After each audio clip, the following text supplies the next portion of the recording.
Bienvenue à la saison 3 de Regard féministe, un podcast qui vous est présenté par l'organisme Salvas, le service d'aide légale pour victimes d'abus sexuels. Le but de ce podcast est de discuter avec nos invités d'une multitude de sujets afin de s'instruire, de se questionner et de repenser les codes ensemble, le tout sous une perspective féministe. Un merci tout particulier aux productions Arborescence qui ont rendu cette saison possible. Veuillez également noter que les épisodes ont été enregistrés au printemps 2022. Mon nom est Benjamin Gardena, je suis monteur et l'un des animateurs de la saison 3 et, sans plus attendre, je vous souhaite un bon épisode. Bonjour, bienvenue au podcast du Salvas, service d'aide légale aux victimes d'abus sexuels. Moi, c'est Roxane. Je suis étudiante en communication politique et société à l'UQAM, puis c'est ma première session d'implication pour la clinique. Aujourd'hui, en fait, on va aborder une forme d'agression à caractère sexuel, la sextorsion. Puis avec moi, j'ai deux invités que je vais laisser se présenter. Moi, c'est Flavie. Je suis chercheure sur le projet Sextorsion, étudiante, intervenante psychosociale et aussi membre bénévole du Salvas depuis septembre dernier.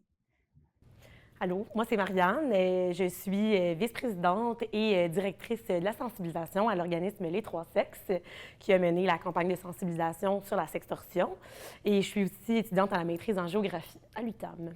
Voilà. Justement, en fait, est-ce que vous pouvez un peu me parler de la mission des Trois Sexes? Oui, avec plaisir. Dans le fond, Les Trois Sexes, c'est un organisme de défense et de promotion des droits sexuels et de la santé sexuelle. Puis dans le fond, on accomplit notre mission à travers le développement de trois volets plus particulièrement. Donc, on a le volet diffusion. C'est comme ça que Les Trois Sexes a commencé. En fait, à la base, c'était une revue en ligne. Donc, on a encore là, la revue en ligne, si vous voulez aller voir. C'est vraiment cool. On a plusieurs sections. On a la section scientifique, section culture. On fait beaucoup de vulgarisation, en fait, de savoir sexologique à travers notre revue. Puis on a aussi des revues imprimées. Là. La dernière, ça s'appelle c'est sur les sexualités oubliées. Fait que diffusion, c'est plus tout ce qui est vulgarisation des savoirs scientifiques sexologiques pour le large public, mais aussi pour les sexologues, les professionnels, les intervenants-intervenantes. On fait un colloque aussi dans le volet diffusion là, à chaque année, sexualité et technologie. Donc, plein de projets, plus en termes de comme, dissémination de savoir. Je ne sais pas si ça se dit, mais voilà, dissémination. En anglais, dissemination. Voilà. Donc, on fait ça. Ensuite, le volet éducation. Ça, c'est nouveau. Le volet éducation, c'est issu de la fusion entre l'organisme Sexuarel, que je ne sais pas si vous connaissiez, qui faisait des ateliers d'éducation à la sexualité. Donc, Sexuarel et Les Trois Sexes sont fusionnés l'année dernière. Puis le volet éducation, on est en train de le développer. Bien, c'est vraiment plus, justement, bon, oui, des ateliers d'éducation à la sexualité, mais également des ateliers professionnalisants, comme pour les personnes professionnelles, en fait. Donc, on remet un peu des ateliers clés en main à certains, par exemple, des profs d'éducation physique, par exemple, qui diraient « je veux avoir des pratiques plus inclusives pour les personnes trans et non-binaires ». Bon, fait qu'on offre des formations en ce sens-là, ou collège militaire, whatever, donc plus professionnel. Ça, c'est le volet éducation. Puis mon volet à moi, c'est le volet sensibilisation. Puis c'est là où on passe comme plus nos messages un peu. C'est vraiment des campagnes plus large public pour, oui, comme vulgariser des savoirs sexologiques, mais aussi, c'est ça, comme je dis, un peu plus porter de l'avant des causes et faire un peu une éducation plus populaire là, à la sexualité. Voilà. Fait que ça, c'est Les Trois Sexes. Puis en fait, on est un organisme qui fonctionne on est de façon non hiérarchique. Fait que on a 50 membres bénévoles. En fait, tout le monde qui travaille à Les Trois Sexes est bénévole à raison de 3 heures par semaine. C'est comme ça qu'on devient membre de l'organisme, en fait. Flavie a déjà été membre. En effet. Voilà, elle était membre aux actualités. Oui, dans mon jeune temps d'étudiante au bac. Oui, alors elle faisait ça, rédaction d'actualité. C'est d'ailleurs ce qui m'a donné la piqûre pour les enjeux de sexualité puis de technologie, quand j'ai assisté au premier colloque Sexu-technologie des Trois Sexes. That's it. Fait que voilà, fait qu'on a... c'est quoi que je disais? Je sais même plus. Oui, c'est ça. La non-hiérarchique. C'est non-hiérarchique, donc vraiment tout le monde est bénévole, même les membres du CE, là, on est 6 membres dans le comité exécutif, puis je trouve que ça fait... c'est comme... Je trouve que c'est un bel apport de la comme de l'organisme parce que c'est une structure qu'on voit pas souvent. Vraiment, l'Assemblée est vraiment souveraine là, avec les trois sexes, puis je pense que ça nous permet aussi de porter nos valeurs à l'interne. Voilà.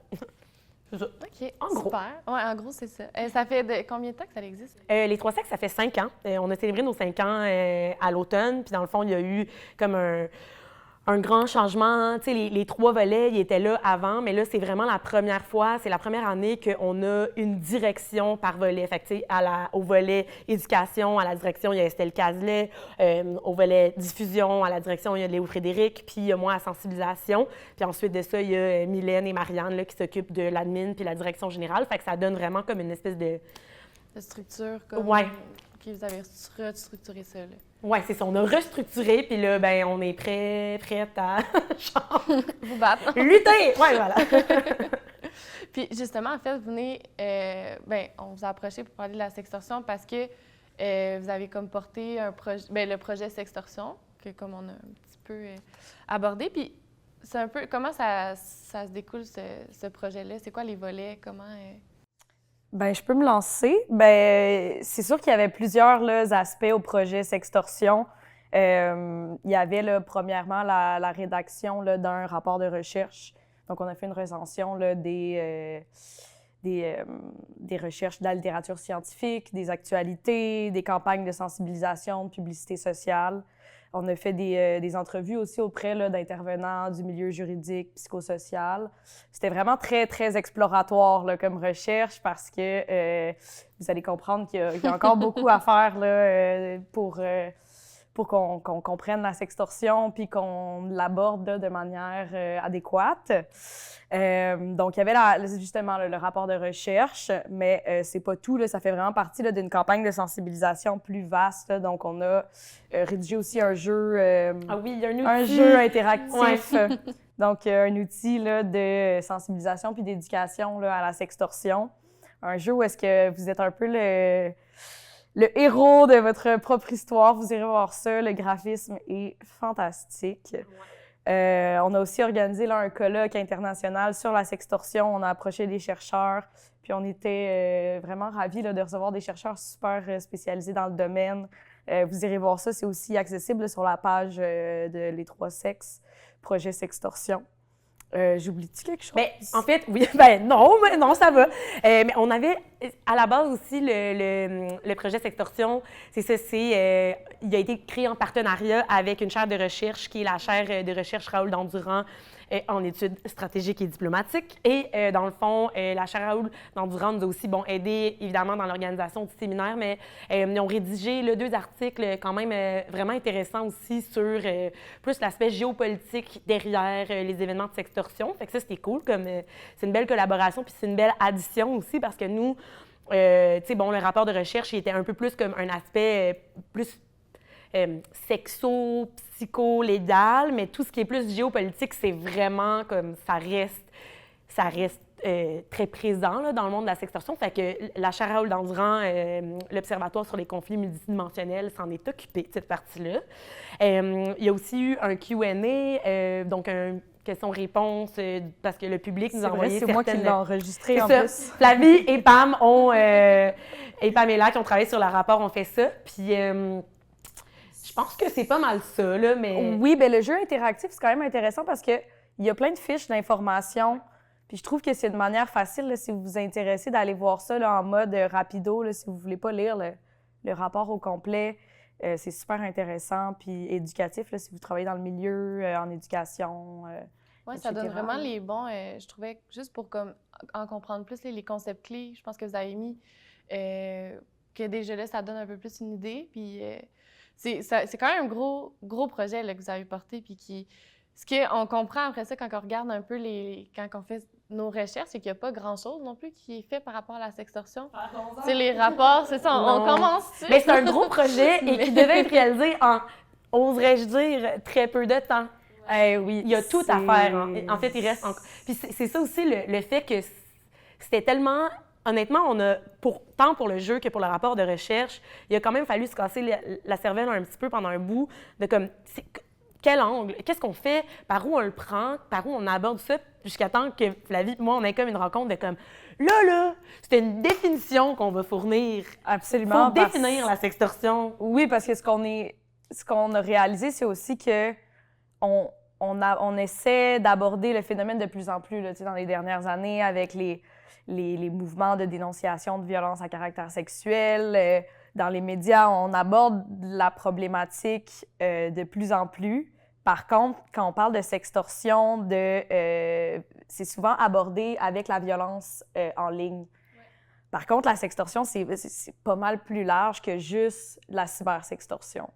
Puis, quand on regarde la littérature ou même en ligne, si on parle de sextorsion, ça va souvent être seulement la menace de partager des images intimes, alors que c'est en effet une forme de sextorsion, mais le phénomène de sextorsion est tellement plus large que ça. Puis, ce que le projet propose, c'est une définition élargie, dans le fond, de la sextorsion.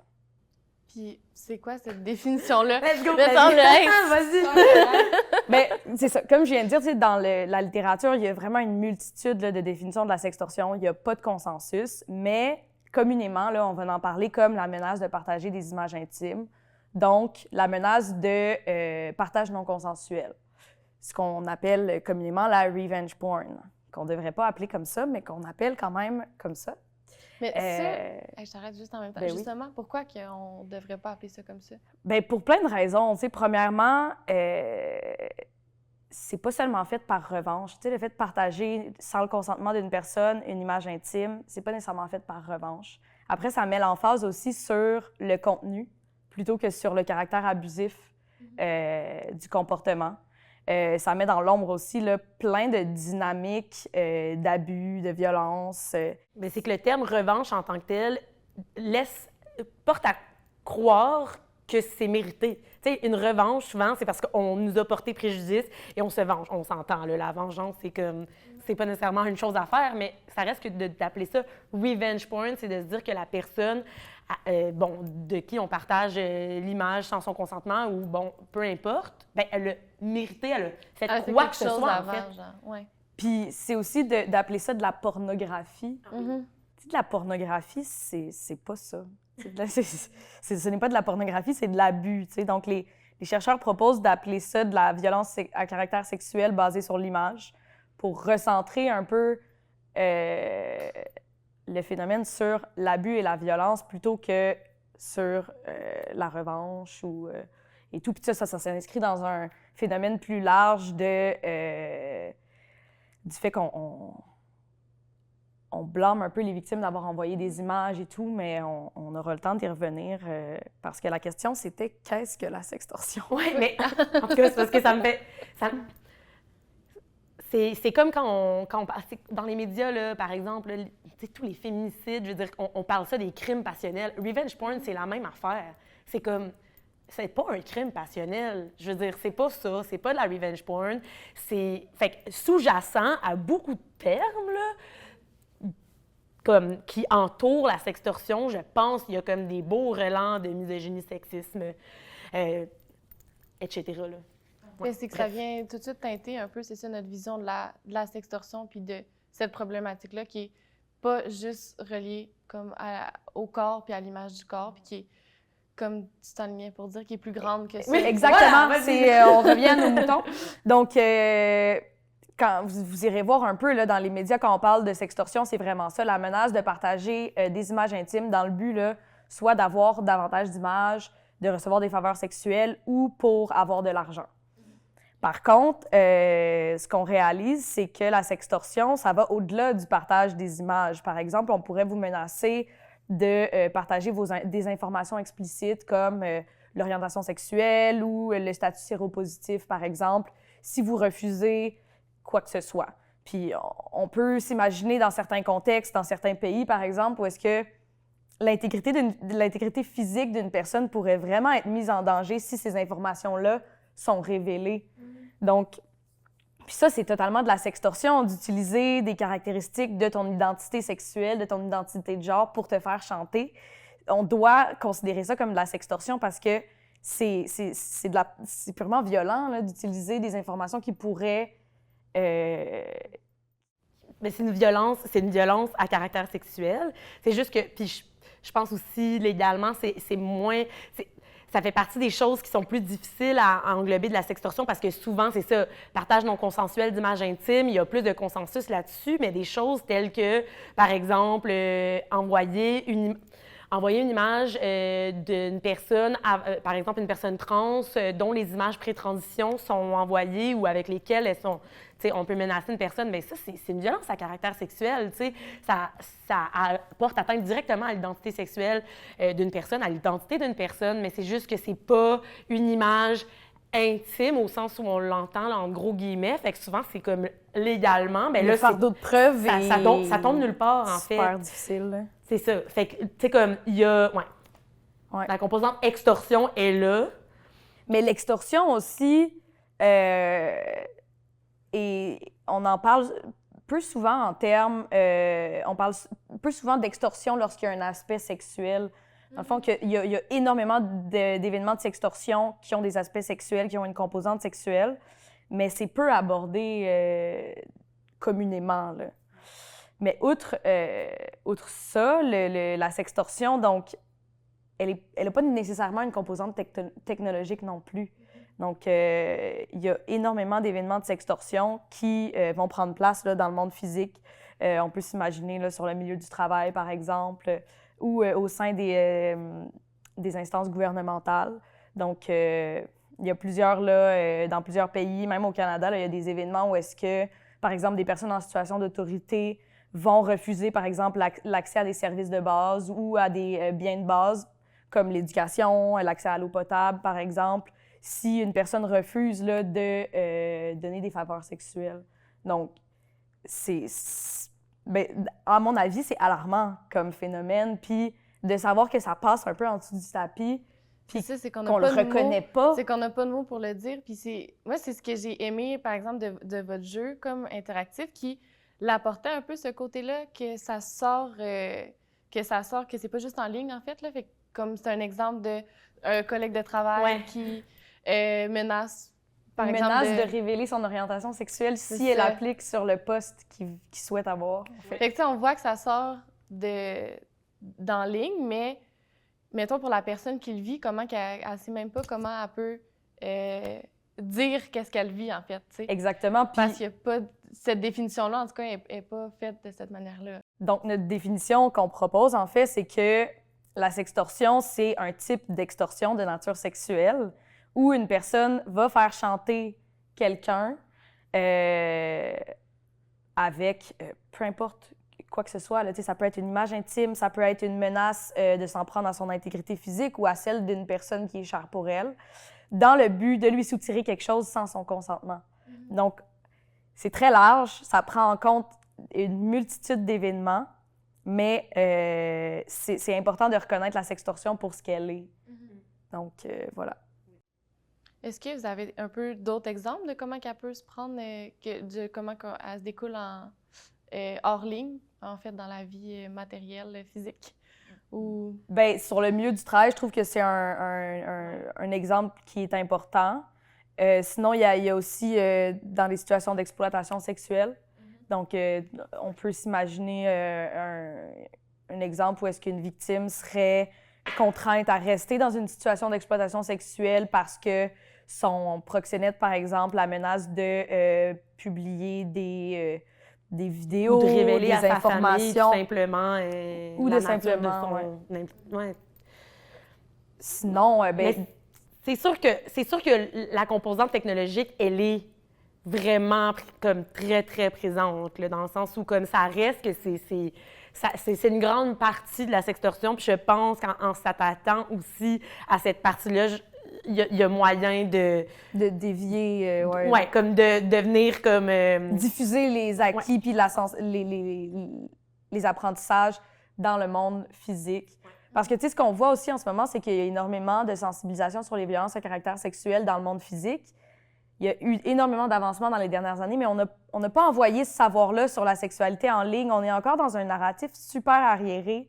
Puis ça, c'est super problématique. En fait, c'est illogique parce que poser un regard sur le monde qui nous entoure, je veux dire, c'est bien de se rendre compte que une grande majorité des relations sociales qu'on entretient se produisent en ligne. Je veux dire, c'est un espace, si on parle du cyberespace, puis j'en parlais tout à l'heure justement avec une de nos chercheurs sur sextorsion, une prof qui a intervenu dans le séminaire sur la sextorsion, tu sais. Puis j'étais comme, mais c'est quasiment de la géographie dans le sens où comme on l'habite cet espace-là, tu sais, puis on vit dans le cyberespace, puis il détermine nos relations sociales. Fait que c'est complètement irréaliste de penser qu'il n'y aurait pas une transposition de la culture qu'on a, qui est comme teintée par genre tous les mots de ce monde dont j'ai parlé, dans le sens où il y a une culture du viol dans le monde physique. Pourquoi est-ce que cette culture-là se transposerait pas dans le numérique? C'est vraiment étrange, en fait, qu'on n'ait pas... qu'on n'ait rien à ce sujet-là, qu'on soit complètement pris au dépourvu. Aussi qu'on n'en parle pas avec les jeunes, que l'éducation à la sexualité ne comporte pas cette composante-là. Ouais, c'est comme... Mais voyons donc, il y a genre 50% de notre vie éveillée, pour vrai, qui est comme totalement tassée du revers de la main, là. Surtout en temps de pandémie. La sexualité, ça se passe en ligne, là, tu sais, aussi. Fait que, dans vos recherches, justement, est-ce que vous avez un peu remarqué, j'ai l'impression qu'avec la pandémie, on a beaucoup vécu nos relations interpersonnelles sur Internet, sur les réseaux sociaux, tout ça. Est-ce que on voit un peu les dégâts peut-être ou peut-être les conséquences comme qui... Bien, c'est sûr que depuis la pandémie, les médias, les journalistes, les chercheurs se sont intéressés de plus en plus aux enjeux de violence en ligne. Puis, c'est sûr que depuis la pandémie, on a remarqué une augmentation des cas de sextorsion. Mais là, je mets sextorsion entre guillemets parce que c'est vraiment des événements où est-ce qu'on va essayer de soutirer là, quelque chose à une victime en menaçant de publier ses images intimes. Là. Donc ça, on a vu une augmentation drastique, là, surtout chez les jeunes, mais c'est aussi qu'on ne collige pas d'informations chez les adultes nécessairement. Mais ça, c'est une autre affaire aussi, c'est que s'il n'y a pas de tu sais, c'est parce que légalement, là, beaucoup des événements de sextorsion, s'il y a comme intervention, vont être comme codifiés sous extorsion. Fait que, tu sais, comme, comment peut-on... Peut-être. Exact, peut-être. Ou pornographie juvénile, ou partage non consensuel d'images intimes, ou harcèlement, ou accès non autorisé à un ordinateur, ou nommez-les, là. Fait que c'est comme difficile de recenser, les données n'existent pas. Avec ça, parce qu'il n'y a pas un terme pour recouper tous ces événements-là. Là. Mais oui, je pense qu'avec définitivement les gens qui vivent leur sexualité plus en ligne, oui, effectivement, il y a plus de danger de... Ça se recompose, puis on va commencer sûrement à en entendre un peu plus parler. Ou bien, les conséquences, en tout cas... Oui, malheureusement. Ouais. Ou peut-être que des personnes se sont initiées aussi, tu sais, au sextage ou comme à des... Bon, peu importe. Fait que, oui, tu sais, c'est... Oui, parce que c'est normal de vivre sa sexualité. Bien, c'était la façon, à un moment donné, de vivre... C'était la seule façon socialement acceptée de sexer. C'est ça. T'sais. Oui, tout à fait. C'est normal et c'est sain. Oui. Et tout le monde le fait. En fait, ça devient dangereux, je pense.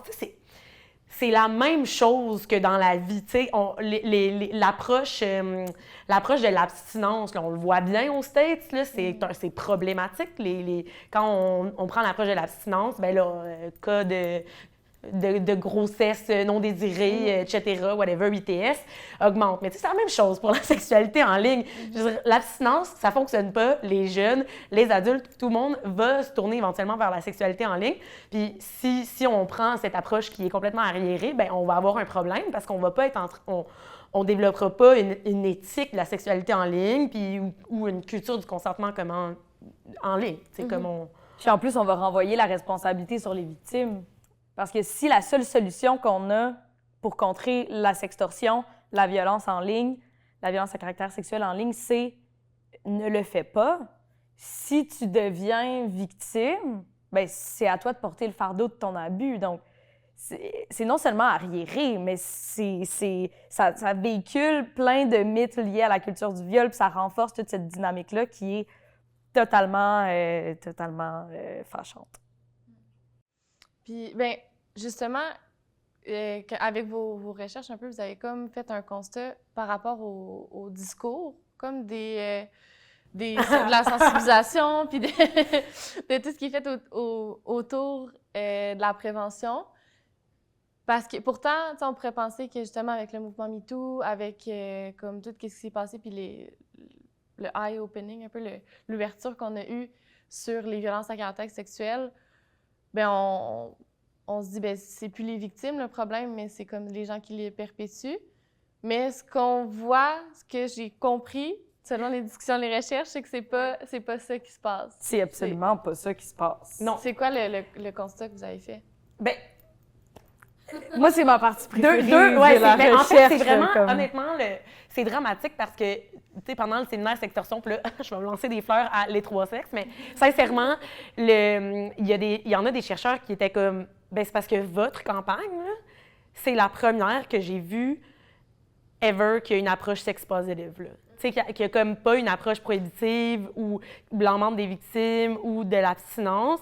Il n'y en a pas, puis d'où le fait que les chercheurs étaient vraiment contentes de participer au panel puis au séminaire parce qu'ils étaient comme, ben enfin, on peut genre en parler entre nous sans se dire comme, ah, le problème, c'est le sextage. En tout cas. D'associer un abus en ligne au fait d'envoyer des images intimes, c'est tellement simpliste que ça en est insultant, pour vrai. Non, mais moi, c'est... Ah, mais là, parle donc des belles campagnes. Des exemples. Okay. On va parler du Québec, là, parce que si on se met à aborder ce qui se passe ailleurs dans le monde, on va être encore là après-demain. Mais au Québec, il y a quelques campagnes qui se sont abordées à la problématique de la sextorsion. Puis je suis sûre que c'était fait avec des intentions totalement bonnes de diminuer les événements de sextorsion, puis de protéger les gens en ligne. Par contre, le message qu'on envoie, c'en est un de... justement. Moi, là, je vais les nommer si tu veux. Ben, on va les nommer. Donc, il y a la campagne de... Regardez, OK. Il y a le SPVQ, CyberAide et le gouvernement du Canada qui ont fait des campagnes sur la sextorsion. Vous irez voir les slogans, là. Donc, on en a un qui nous dit... Snap-toi pas. Snap-toi pas. Donc, si tu veux pas être victime d'un acte de sextorsion ou de violence basée sur l'image, fais juste pas envoyer d'images intimes. Même s'il te fait la baboune, snap pas ta noune. Là, tu dis, qu'est-ce qui se passe? C'est quoi le... Mais je trouve que c'est le langage aussi, là, qui est... Ah oui, le langage, premièrement, à qui ça s'adresse? Ça il n'y a même pas de jeunes jeunes filles filles. comme ça, là. Tu sais, il y en a pas. Ça marche plus, c'est pas ça. Mais snap-toi pas, même s'il te fait la baboune. Fait que là, déjà, vous reconnaissez que ça existe une dynamique relationnelle toxique comme celle-ci, puis vous donnez absolument aucun outil. Deuxièmement, là, je veux dire... Snap-toi pas. Snap-toi pas. Snap-toi pas. N'utilise pas les images intimes que tu as de quelqu'un pour lui faire du mal. Non. Ne te snap pas. C'est à toi de te protéger. Mais là, ensuite, il y en a un autre quand même. C'est quoi donc? C'est te fais pas sextorquer. Te fais pas sextorquer. Envoie un rat taupe nu. Donc, à la place d'envoyer des images d'organes génitales, envoie un animal quelconque qui ressemble et qui fait penser à un organe génital. Masculin, ou en tout cas phallique. Mais ça aussi, c'est vraiment problématique, là. Genre, parce que c'est une campagne qui est faite où on suppose, premièrement, que tout le monde est dans une espèce de relation hétérosexuelle, là, parce que dans le fond, c'est ta blonde qui te demande une image de toi, et évidemment, toi, tu as un pénis. Donc, tu sais, déjà là, il y a comme un petit problème, là, quelque part. Et ensuite de ça, c'est donc qu'on doit envoyer un rat au pneu qui est censé représenter un phallus, tu sais. Puis là, tu te dis, mais c'est parce que, en plus d'être vraiment erroné dans le sens où il y a quelque chose qui s'appelle, genre dans la sphère de la sextorsion, comme le cyberflashing, qui est comme littéralement des personnes qui envoient des images de leur organe génital. La plupart du temps, le cyberflashing, ça va être un organe génital genre phallique. Et qui est des dick pics non sollicités. Des dick pics non sollicités, OK, excusez, je vais le dire de même. Ah oui, c'est le même, c'est le même. Fait que c'est ça, c'est des dick pics non sollicités, en fait, qui vont être envoyés. Puis là, tu sais...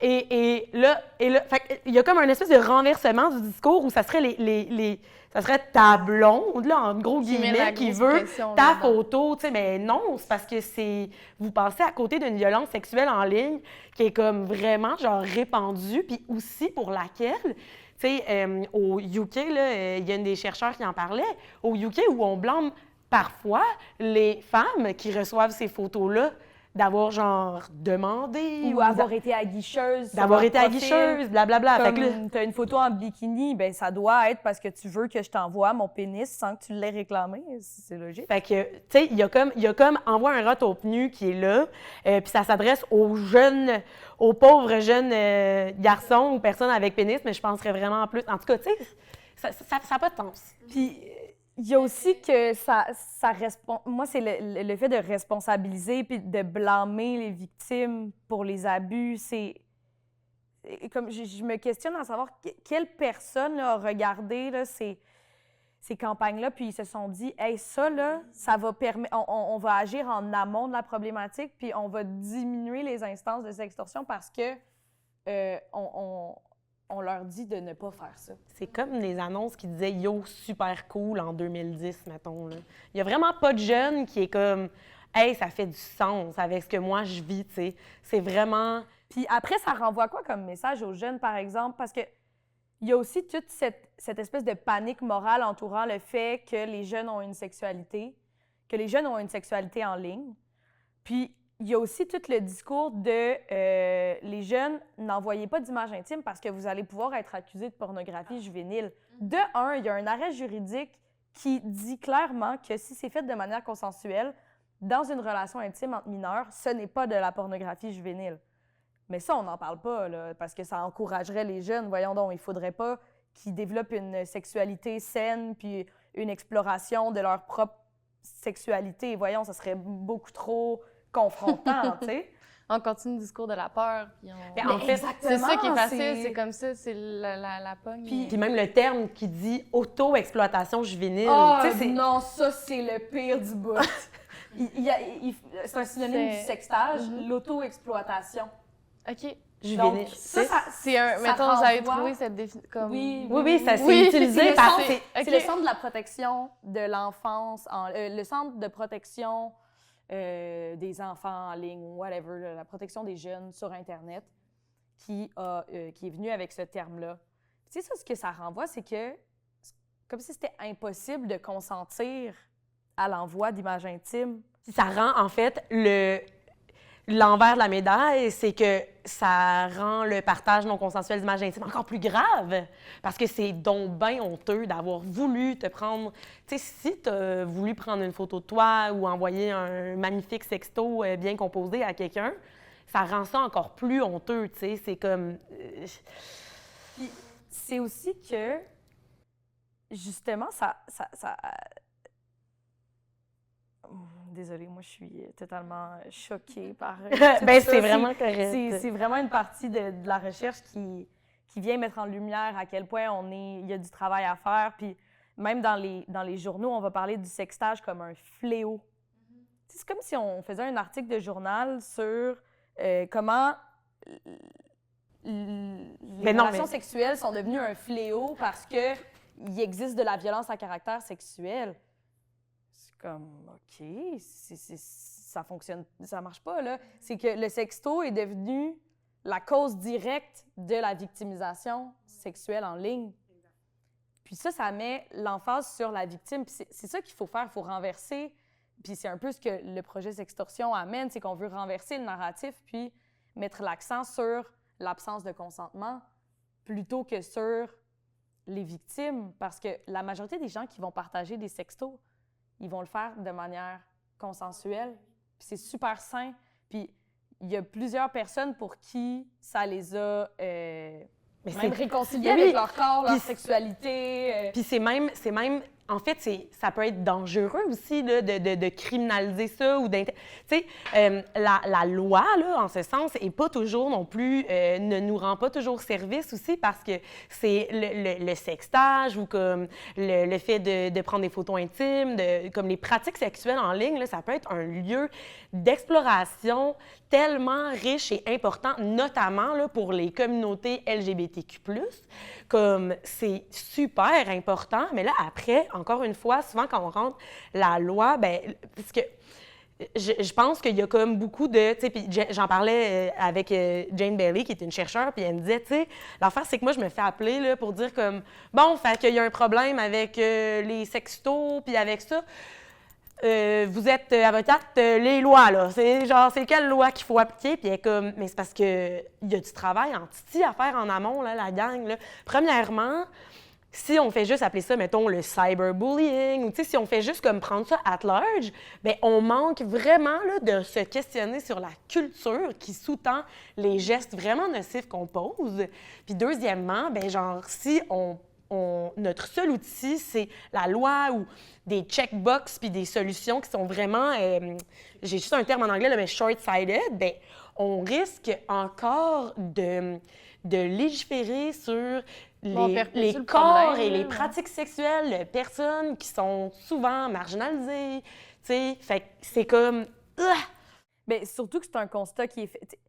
Comme tantôt, je disais, il y a énormément de définitions différentes. Il y a une absence de consensus sur qui sont les sextorqueurs, qui sont les victimes. Mais il y a un constat qui est fait puis qui est refait à chaque recherche, c'est que les personnes marginalisées qui sont aux intersections de différentes dynamiques d'oppression sont surreprésentées chez les victimes de sextorsion.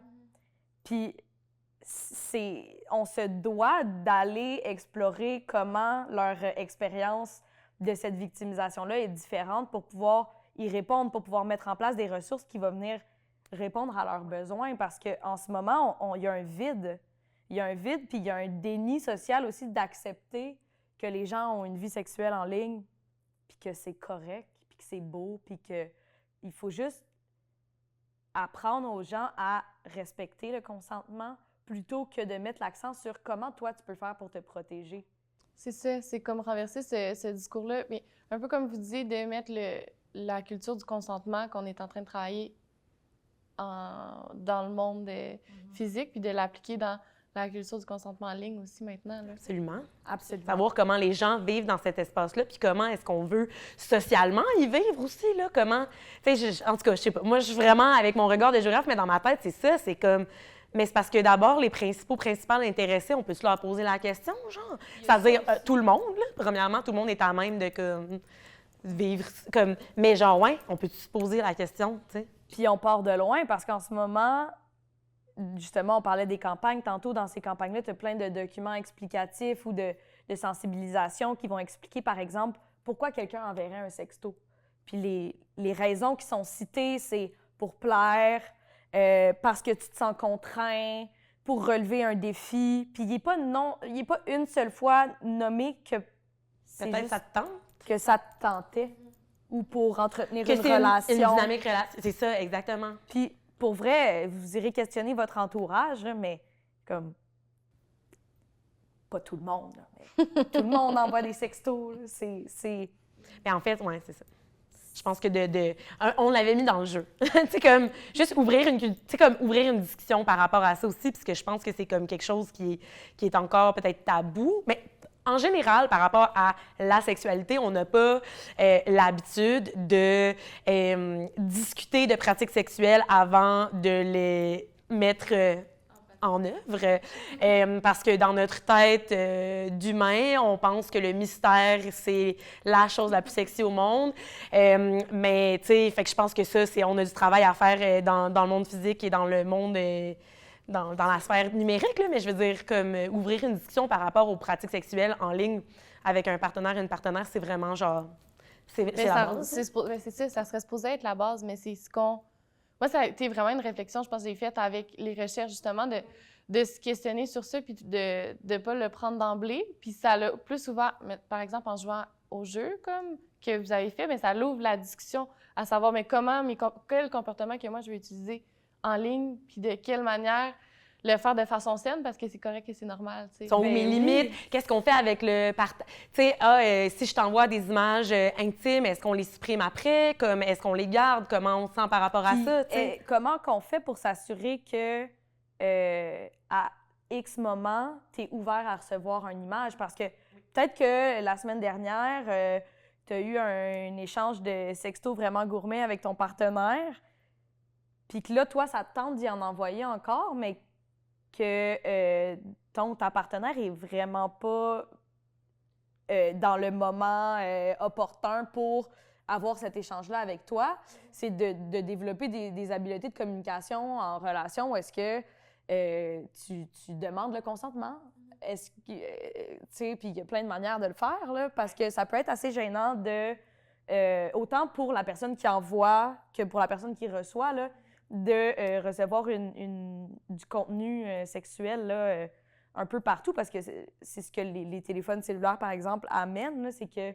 C'est n'importe quand, c'est n'importe où. Ça devient une surprise. Oui. Fait que là, c'est une autre... Ça, il faut en parler en relation. C'est quoi vos limites, vos désirs? Puis c'est propre à chacun, puis il faut être ouvert à avoir cet espace-là communicationnel. Là, ce qu'on n'encourage pas en allant vers une culture de l'abstinence et du silence et du sexte pas avec les... Parce que je parle beaucoup des jeunes, je pense, parce que dans ma tête, c'est comme ça va en amont, là. Tu sais, faut comme vraiment partir, là, genre, de la base, là, tu sais. Et c'est que c'est plus facile de créer peut-être les habitudes... Bien, en fait, de créer les bonnes habitudes au lieu de changer des habitudes. On sait faut que créer c'est des plus conditions, facile de le faire de cette manière-là. Moi, il y avait une campagne aussi qui m'avait vraiment choquée, là, comme sur les sextos, justement. Là. Mais c'était comme la campagne... C'est une campagne de 2020. J'ai vraiment été comme, oui... Hey, non, mais... Vraiment qu'on voit la... Tu sais, c'est... je sais plus... C'est devenu populaire. Jasmine est devenue full célèbre avec ses images intimes. C'est ça. Elles ont été repartagées dans 150 pays sur plus de 200 sites. Puis elle a comme un sac de papier sur la tête. Puis il est écrit « sexto » sur le sac en papier. C'est écrit « sexto », tu sais. Puis c'est tout de suite une fille, en plus. En plus, c'est un corps... Tu regardes ça, puis c'est vraiment comme... C'est choquant, là, de mettre... Ta campagne de sensibilisation, c'est de mettre un sac de poubelle sur la victime. Mais ça, parce que c'est ça. Qui est rendu une image. Le corps des...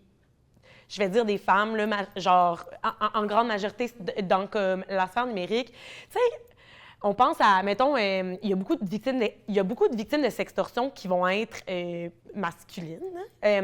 Énormément, tu sais, comme on a justement un de nos chercheurs de la chaire, il a écrit un article sur des membres du corps de l'armée américaine. Tu sais, il y a comme à peu près genre 450 soldats américains qui se sont fait sextorquer, OK, par un groupe professionnel de sextorqueurs aux Philippines, OK? Mais ça, souvent, là, ça va être vraiment, ça va être... C'est du crime organisé, là, tu sais, mais ils ont des bureaux puis tout, puis des conditions de travail, fait que c'est cool. Puis plus mais ils sextorquent, plus ils font du cash. Ils vont être, tu sais, à distance, mais ça va être beaucoup et souvent des hommes qui vont pratiquer cette sextorsion-là. Mais qu'est-ce qu'ils utilisent pour aller faire leur sextorsion? Bien, des images de femmes, tu sais, ou même de personnes trans, tu sais, ou de personnes queer qui ont été comme sexuelles, tu sais, fait que c'est comme... Même à l'œil, il n'y a pas... Le corps féminin dans l'espace comme numérique est vraiment, genre, traité. Oui, oui, vraiment, là. Vraiment. Puis, mettons qu'on parle pour parler, là. Mais ça serait quoi votre campagne, justement, de sensibilisation? Est-ce que vous avez comme une idée d'un peu d'une campagne de sensibilisation qui pourrait être saine ou... Bien, il faut juste se centrer sur une éducation positive. Il faut renverser la vapeur, comme on a dit, le narratif de peur, d'abstinence, ça fonctionne pas. Il faut prendre une approche à la sexualité qui est positive. Il faut pointer du doigt les gens qui vont outrepasser le consentement des autres. Il faut éduquer les gens au consentement parce que, je veux dire, je suis sûre qu'il y a plein de gens qui ne comprennent pas, qui ne saisissent pas même que dans la sphère numérique, c'est autant important que dans le monde physique de demander le consentement pour des activités sexuelles. Moi, là, je me dis, là, une campagne de sensibilisation. D'abord, on va commencer par parler de financement. Bonjour! Non, mais pas vrai. Financer sur un bon 3 ans, déjà à la base, ça serait vraiment bien. Là. Puis, tu sais, avec des volets, genre un volet de diffusion, oui, de recherche, pour avoir une espèce de table de concertation interdisciplinaire là, avec des personnes en sociologie, en sciences politiques, en sexologie, en psychologie, que sais-je, en cybersécurité. Tout ça, là, je veux vraiment... Moi, là, je vais rêver, là, tu sais, genre multimillionnaire, les 3 sexes, demain matin. Puis là, une table de concertation, des projets de recherche, tu sais, des projets de maîtrise, des doctorats, let's go là-dessus. On produit des savoirs, on parle aux personnes, de la recherche qualitative, comment. Ah, ça, il faut... Puis ensuite de ça, OK, on crée des programmes d'éducation à la sexualité qui sont adéquats, puis genre applicables. Et aussi, ces programmes-là doivent être diffusés par les bonnes personnes, pas genre... même pas moi, là. Tu sais, comme quelqu'un qui peut parler vraiment genre aux jeunes. Fait que là, éducation à la sexualité, fait que recherche, éducation, puis après ça, publicité sociale.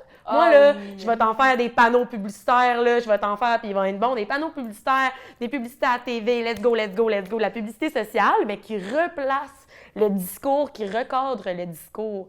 Faut pas, moi, je pense qu'une approche qui blâme qui que ce soit n'est jamais une bonne approche. Même les Ma agresseurs, préférée personne au monde dit « Shame is not a social justice tool ». La honte, c'est pas un outil de justice sociale. Je pense pas qu'il faut jamais pointer du doigt en disant « Toi, t'es une merde ».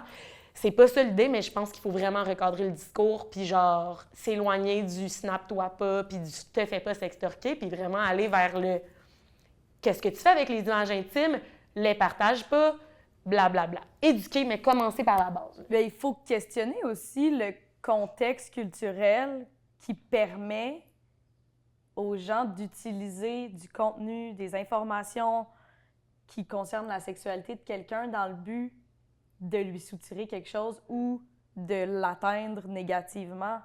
Tu sais, de questionner comment la structure de notre société qui est, comme on l'a dit, sexiste, patriarcale, tout ce qui est lié à la culture du viol, comment qu'on peut s'attaquer à ce contexte-là, parce que c'est un peu ça qui permet là, que la sextorsion, que les violences en ligne aient pris autant d'ampleur, puis qu'on le voit pas nécessairement comme la cause du problème, puis que la cause du problème, ce soit le sexto.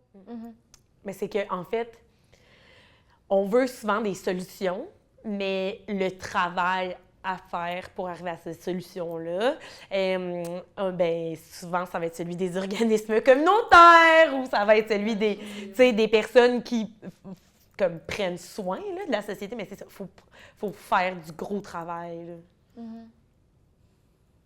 Ouais. Ouais. Yeah! Je comprends que c'est un travail de longue haleine. Je comprends qu'on se bute des fois à des solutions plus simplistes parce qu'on veut des changements maintenant.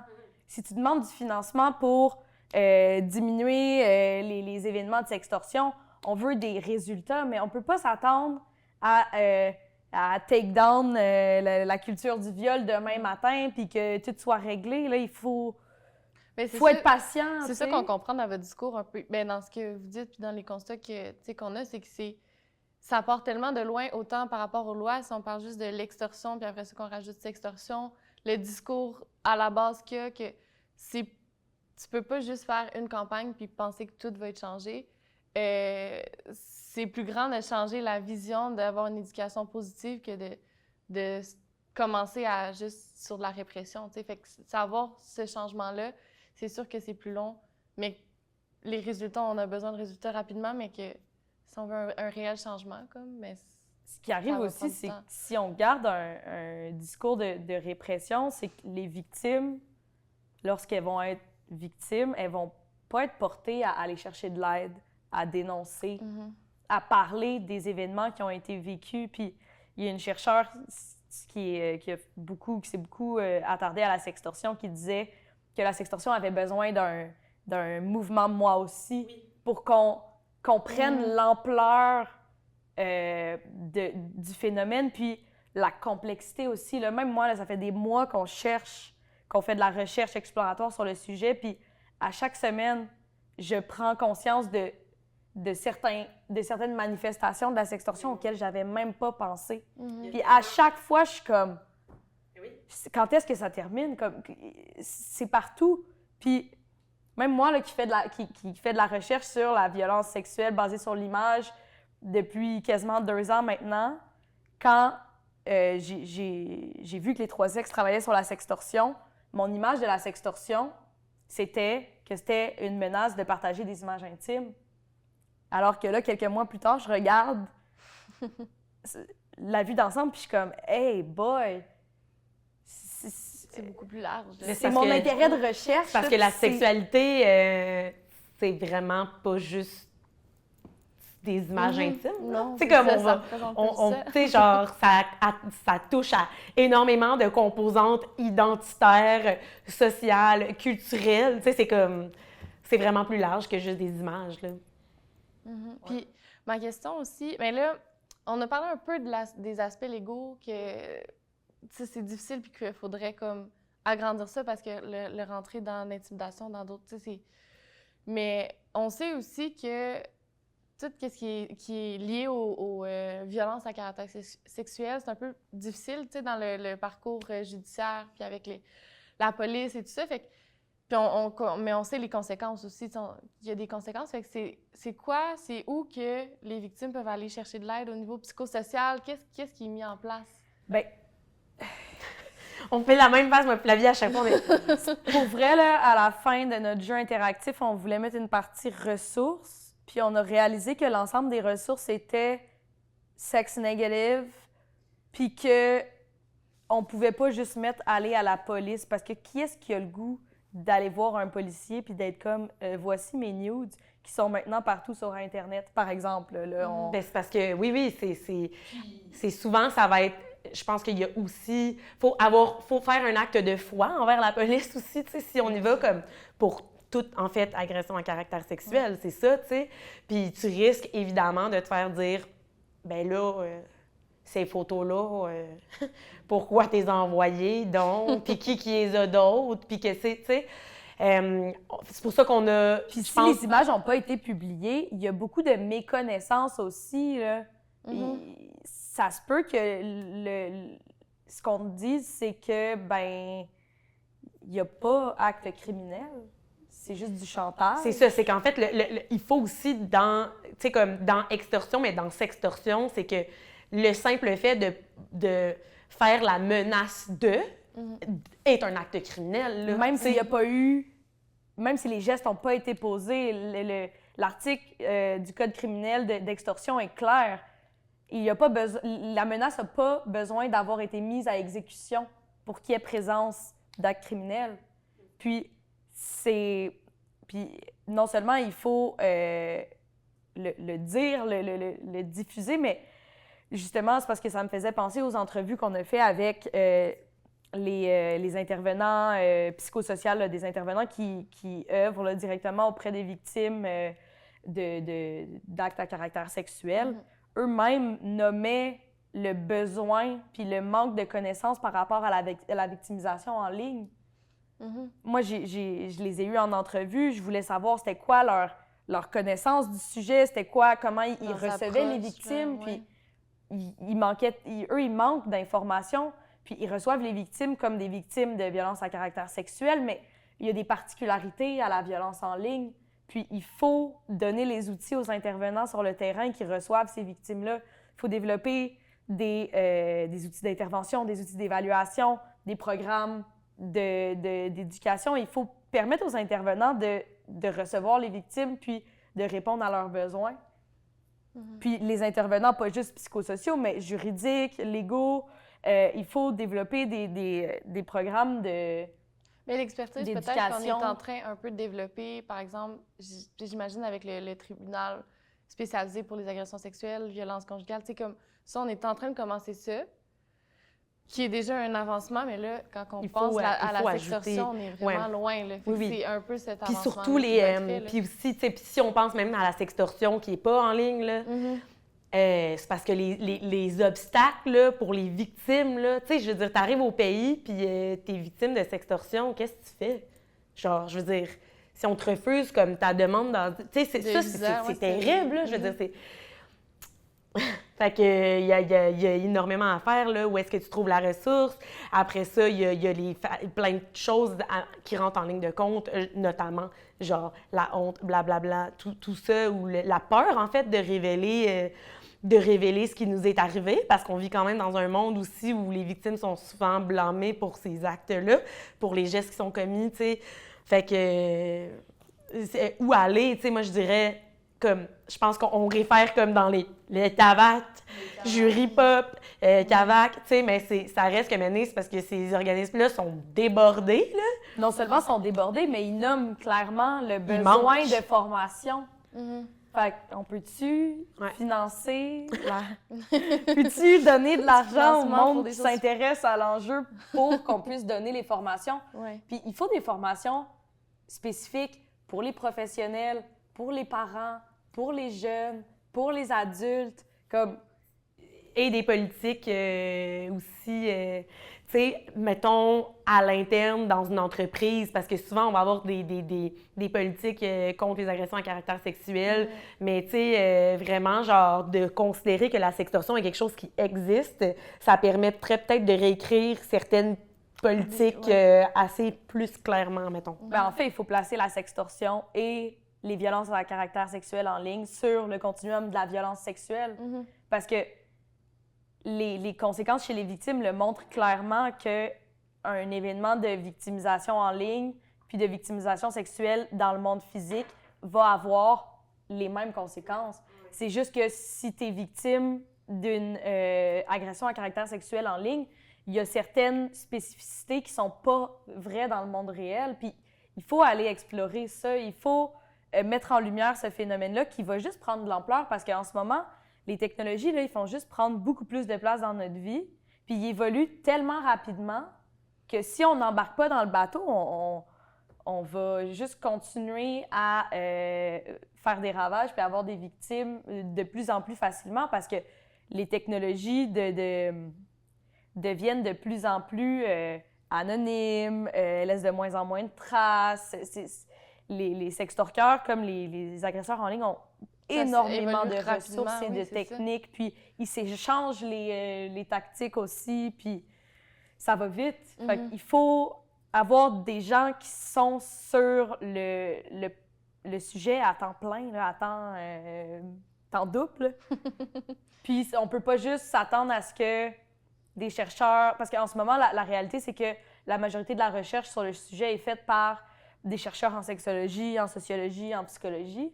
Mais on a besoin de l'aide de l'industrie technologique, des politiciens, de plusieurs domaines, parce que c'est tellement un phénomène qui est à l'intersection de plusieurs types de violences. Là.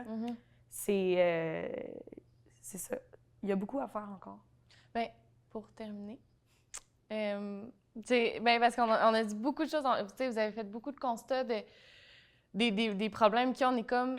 En même temps, c'est beau parce que ce projet-là, il ouvre tellement une grande porte à faire.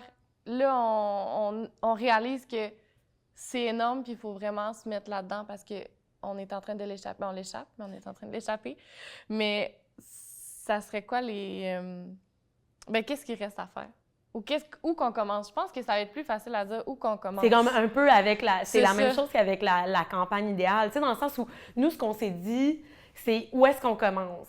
On collige l'information.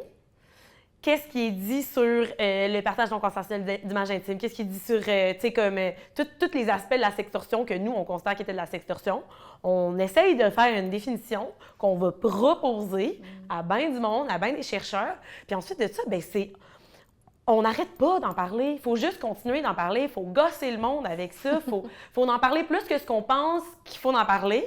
Puis peut-être qu'on va se faire entendre. Il faut en parler partout. Mais je pense que c'est ça, tu sais, dans le sens où...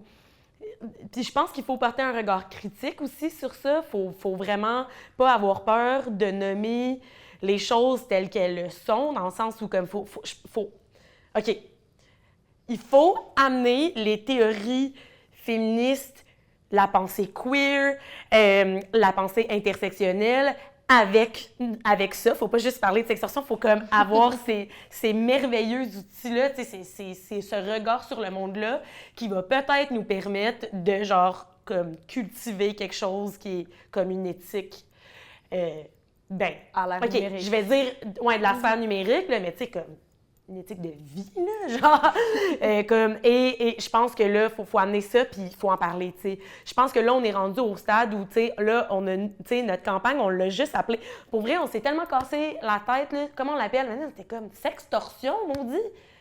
Il y a personne qui sait c'est quoi ce mot-là. Faut juste dire le mot, faut dire une définition, faut aller cogner aux portes des chercheurs, mais aussi, il faut aller comme créer des outils pour les professionnels, genre... Questionner les besoins des différents professionnels. Faut demander. Puis écouter les victimes. Pour vrai, il faut donner une Cette tribune place-là, ouais. aux victimes parce que j'ai l'impression que là, on a étudié le tip du iceberg. On n'a aucune idée de l'ampleur du phénomène. Puis c'est la conclusion de toutes les recherches sur le sujet.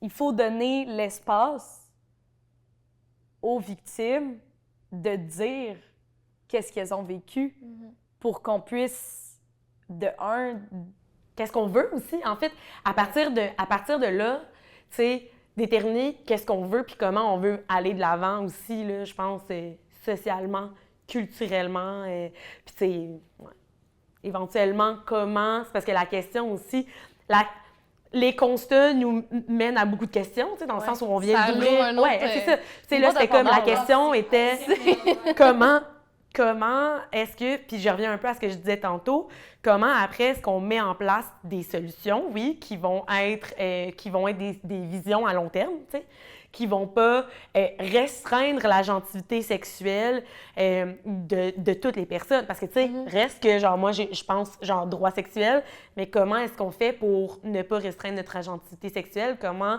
ne pas rajouter encore le fardeau aux personnes comme souvent marginalisées, aux personnes qui prennent soin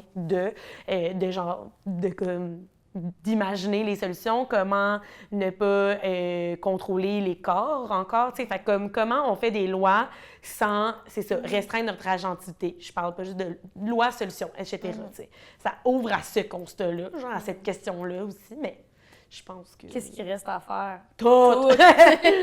Puis, tu sais, le message qu'on veut envoyer, c'est... Sextez donc allègrement. Sexter là, allègrement et ne sextorquez Mais avec pas. consentement. Avec Ne consentement. sextorquez Et pas. aussi, attends, à la place de te fais pas sextorquer, ne sextorque donc pas. Ouais. Tiens donc, ça serait ça Ça serait ça. La finalité. Ouais, sextorque pas, Ne sextorque pas. les gens. Fais Ouais. pas ça. Ah, mais merci beaucoup. Merci à toi. C'est super intéressant. Bonne soirée. Et bonne soirée. Parlez-en. Parlez-en. Parlez-en. Merci infiniment pour votre écoute. Si vous avez apprécié cet épisode, n'hésitez pas à le partager à votre entourage. Pour être avisé de la sortie des prochains épisodes, abonnez-vous à Regard Féministe sur votre application de podcast préférée. Et pour suivre le Salvas, rendez-vous sur nos pages Instagram, Facebook ou encore sur notre site internet. Tous les liens sont dans la description de l'épisode. On se retrouve prochainement pour un nouvel épisode de Regard Féministe. À bientôt.